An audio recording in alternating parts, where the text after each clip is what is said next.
Hey folks, happy Thursday morning. I went on a pilgrimage to Mecca.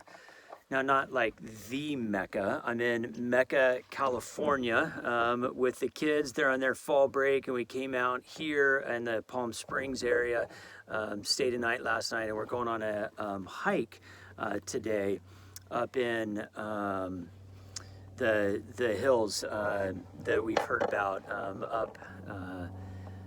Towards the Salton Sea and Mecca. So wanted to still share the Bible studies with you. So I'm shooting this on Wednesday morning. You can see the sun is coming up. It's beautiful here where we are. Not many people out here. We've only saw one other person. And looking forward to a good day on the trail. So the theme this week, as you know, is practicing our faith.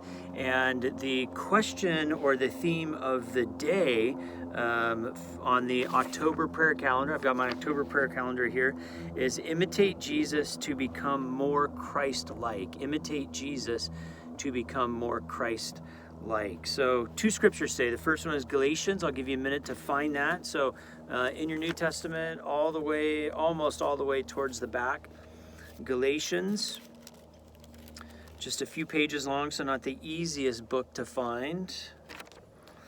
So meet me, Galatians 5:16. Live by the Spirit, I say, and do not gratify the desires of the flesh. For what the flesh desires is opposed to the Spirit, and what the Spirit desires is opposed to the flesh. For these are opposed to each other to prevent you from doing what you want. But if you are led by the Spirit, you are not subject to the law. Now the words of the flesh are obvious. And there's a whole list of things: fornication, impurity, licentiousness, idolatry, sorcery, enmity, strife, jealousy, anger, quarrels, dissension, factions, envy, drunkenness, carousing, and things like these. I am warning you, as I warned you before, those who do such things will not inherit the kingdom of God. By contrast, the fruit of the Spirit is love, joy, peace, patience, kindness, generosity, faithfulness, gentleness, and self-control. There is no law against such things. And those who belong to Christ have crucified the flesh with its passions and desires. If we live by the Spirit, let us also be guided by the Spirit. Let us not become conceited, competing against one another, or envying one another. And so this imitation is to cease doing all of these things, sort of like the list of things that you would not admit to your parents that you had done as a teenager, and in turn do these other things: love, joy, peace, patience, kindness, generosity, faithfulness, gentleness, and self-control. It makes me immediately, my mind goes to our worship service last week, in which that passage was the passage for the children's sermon, and intern Katie gave a children's message on that passage. And so I guess one of the questions is, where can we practice each of those in our life today? How is it that you can put one of those 9, all of those 9, into action in your life today? The second passage is from 1 John. This is even harder to find, so it's just a little bit farther back in the New Testament, maybe 30 pages or so. You get to the first letter of John. That is not written, so sometimes, so quick aside, the Gospel of John's written by one person by the name of John, and these letters of John are written by someone else, and we know they're written by someone else. It's much later in Christian time, and a lot has happened, and they refer to the history, and so it's not the same person, but it's from the same sort of community, and the way that Christians sort of name themselves was through community. So if your particular so, for example, if we are the church in Chula Vista and we only had a copy of one of the Gospels, and we had a copy of the Gospel of Mark, for example, we would call ourselves Markan Christians.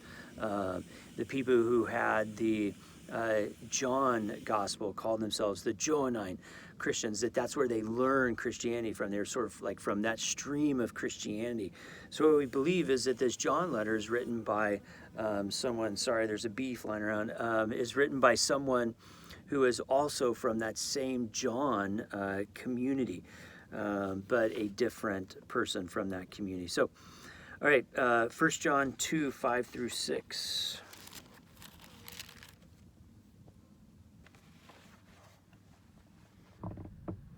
But whoever obeys his word, truly in this person, the love of God has reached perfection.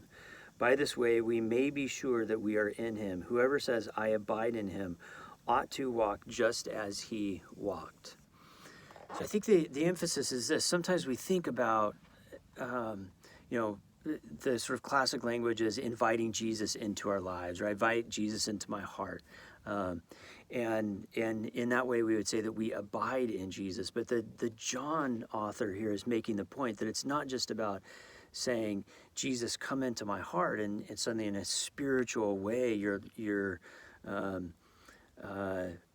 abiding with God.